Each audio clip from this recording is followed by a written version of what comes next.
Leanna Davis. Caitlin Wilson. Kim. Rob. Paul Davis, and I'm an adult. Courtney Davis. Okay.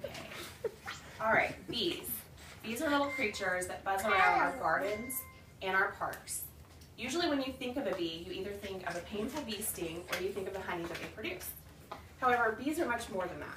Bees pollinate all around the world. Bees pollinate flowers, plants, crops. They actually pollinate 130 different kinds of fruit and vegetables, according to global research. That's a huge amount of our food.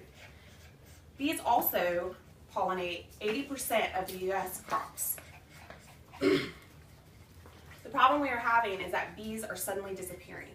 Since 2006, 30% of bee colonies have disappeared to what is being called colony collapse disorder.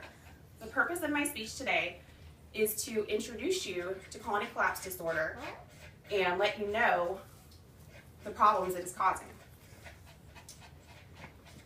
Colony collapse disorder is defined by Professor Jamie Ellis from Florida State University as adult bees simply vanishing from their hives, leaving nothing but honey, a few immature bees, and the queen bee behind.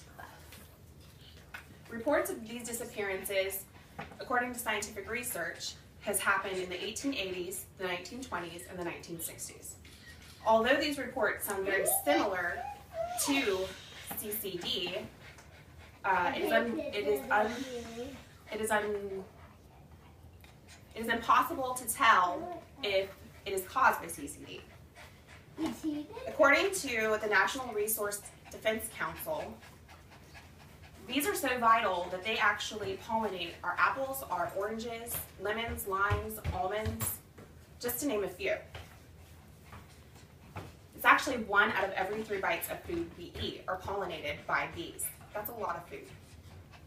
I can't help but to be reminded of what a famous scientist once said, Albert Einstein, that the human race will not survive the honeybee disappearance for more than 5 years. So is it true? Could we possibly lose 80% of our food? The causes of CCD are currently unknown. There are many suspects, including the bee source, or the queen bee source, management practices by beekeepers, and a huge one is actually chemicals, specifically systemic pesticides. According to BeyondPesticides.com, systemic pesticides actually stem into the plant, making the entirety of it toxic to any organism that comes in contact with it. A Harvard study was done by Professor Qinxing Liu, in which they set up 4 different sites with 5 beehives each. 4 out of these 5 hives were actually treated with a systemic pesticide. 1 in each was untreated. It was the control hive. Well, at the end of this study, 15 of the 16 treated hives were lost to symptoms similar to CCD. The 5 hives that were untreated remained unharmed and completely active. So what is being done? Well, in a perfect world, no pesticides would be used by any companies or individuals. That has yet to happen. So according to Eugene Times, March of 2014, Eugene, Oregon was the first community in the nation to ban the use of systemic pesticides on city property.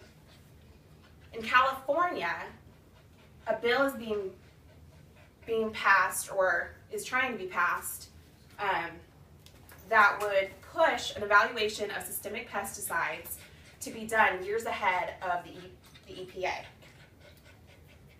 Also, a bill is being passed in Congress called Saving America's Pollinator Act. Now, it is gaining a lot of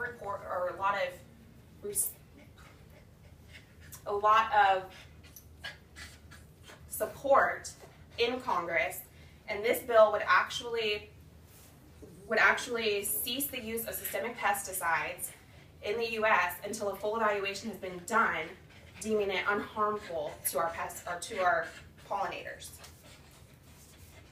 Now, on a smaller scale, beekeepers are actually choosing to go organic, which would mean that they would use no chemicals and feed feed the natural honey to the bees instead of high-fructose corn syrup, which some commercial beekeepers are doing.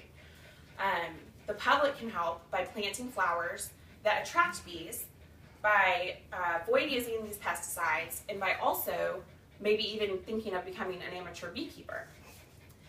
In conclusion, I would like to remind you of the importance of our honeybees. We need all our crops. With 80% of our crops in the U.S. possibly being gone, which is actually 1 out of 3 bites of food we eat, we are looking at a major decrease in our food supply. These pesticides are proven to harm organisms that come in contact with it, including our honeybee. We need to stop using pesticides before we become extinct along with the bees.